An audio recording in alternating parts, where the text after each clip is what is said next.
Subscribe to our channel by clicking the subscribe button. Click the bell button and enjoy the latest uploads from our channel. Now see question 5.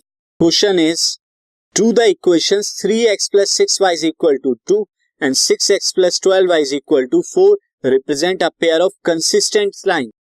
Consistent lines के pair ये represent करते हैं या नहीं करते. अब consistency के लिए क्या कंडीशन होती है मैं आपको बता दूं. कंसिस्टेंट कब होती हैं लाइंस, कंसिस्टेंट कब होंगी, जब या तो वो क्या हो, यूनिक सॉल्यूशन दें और मैनी सॉल्यूशन यानी इनफाइनाइटली मैनी सॉल्यूशन दे. यानी सॉल्यूशन देना चाहिए उन्हें, या तो यूनिक दे या इनफाइनाइटली मैनी. और इनकंसिस्टेंट कब हो जाती हैं, इनकंसिस्टेंट तब होती हैं जब वो कोई भी सॉल्यूशन नहीं दे, जब नो सॉल्यूशन हो. तो अब कंसिस्टेंट होने के लिए यहाँ पे क्या होना होगा, आइदर यूनिक सॉल्यूशन की कंडीशन को अप्लाई करे या मैनी सॉल्यूशन को. तो हम चेक करते हैं यहाँ पे कौन से सॉल्यूशन आएंगे.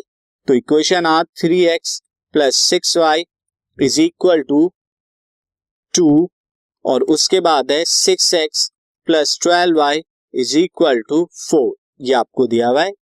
नाउ अब यहां से अगर मैं इसे मार्क कर दूं फर्स्ट, इसे मार्क कर दूं सेकेंड, तो a1 अपॉन में a2 में डायरेक्ट लिख रहा हूं, ये 3/6 इक्वल टू 1/2 हो जाएगा. b1 अपॉन b2 ये कितना होगा, दिस इक्वल टू 6/12 वो भी 1/2 होगा. और फिर अगर बात की जाए c1/c2 की, वो 2/4 और ये भी 1/2 होगा.